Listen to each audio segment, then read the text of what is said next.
when you say that we should drill here for energy independence, isn't that an encroachment on market freedom? If we import freely from abroad, why should we drill? But when I say we, I mean I don't necessarily mean the government. I mean the marketplace allowing them. There's a lot of government restrictions on drilling along the shoreline. So from a government point of view, I would lessen those restrictions. Drilling in Anwar is being prevented by the government. So I would listen to and nuclear power. We just voted in Franklin for 30 years there's been a ban on nuclear power in Kentucky. And all the contracting money was going in. We did finally increase the oil pipeline, fix it. I mean, I had students and I was saying, you see what I say to you about liberalism? He is talking about classical liberal. You got that exactly right. Yes. That's what the founding fathers did. Exactly. And I've always had the difficulty to find the room for guns in that theoretical framework. Our founding framework. fathers, they all had guns, and they all would have seen guns as a property issue. So, and I think most of them would have also seen the militia, the Second Amendment, as being an informal thing that collected together when we were attacked. When I walked in there, you'd go to your neighbor, you'd say, "Get your gun, Sam," and you'd go to the other. I think that's what the militia was. So it gets a contextual meaning. It is an offshoot from the theory, but it gets a contextual meaning. That's why people are saying that the founding fathers meant that just for the sake of militia and protection of the established order, but not because of we should have them necessarily modern.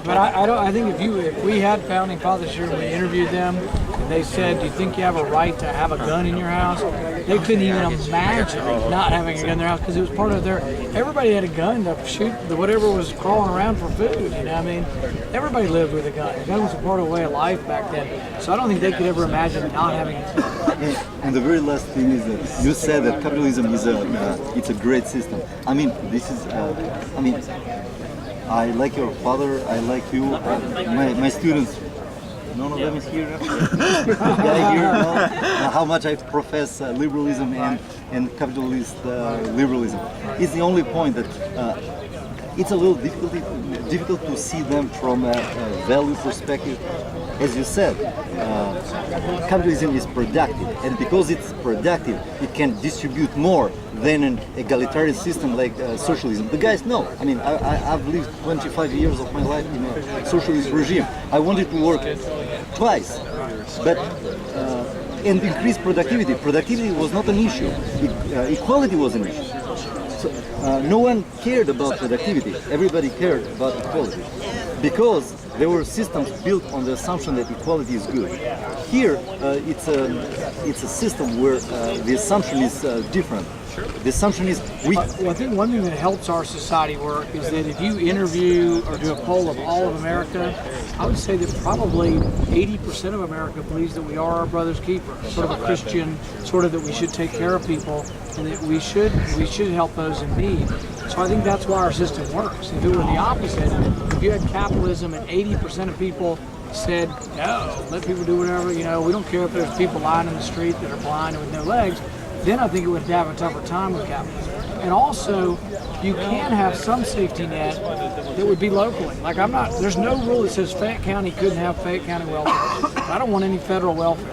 I'd rather have Fayette County have it, and a local person, his dad would be head of the welfare department, who'd come down and interview with them, and you'd get it for a while, and about a month or two later, he'd say, well, Johnny, why haven't you gotten a job? Go out and get your butt to work, and you'd be back to work.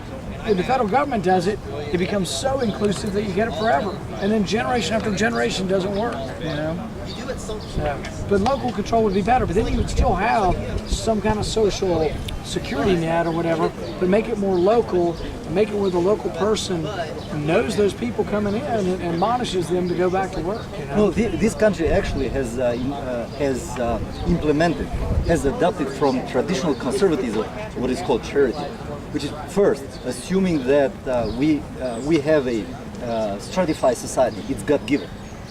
We should not destroy this stratification, but we admit the possibility that the lower classes would revolt.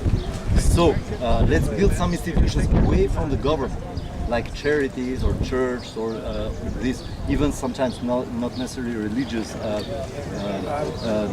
charity organizations that would mitigate the conflict between rich and poor. But this comes all because this But is a also productive why our system. society is better than like the European society is that there is mobility. You're not stuck in a class. In a long time in feudal England and all the landed aristocracy, and there was a shortage of land.